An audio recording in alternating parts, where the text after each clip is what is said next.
बढिरहेको छ। हामी प्रहरीलाई गाडीले पेलेर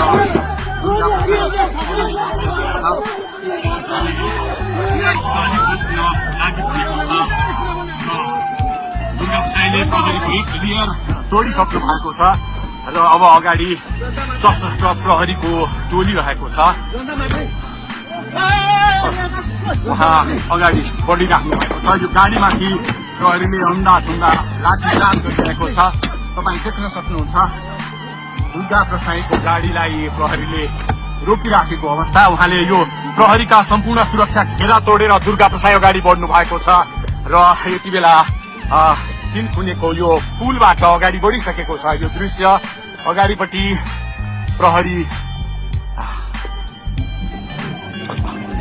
प्रहरीका यी घेरा तोडेर दुर्गा प्रसाई अगाडि बढिराख्नु भएको छ। हामी दृश्य देख्न सक्छौं।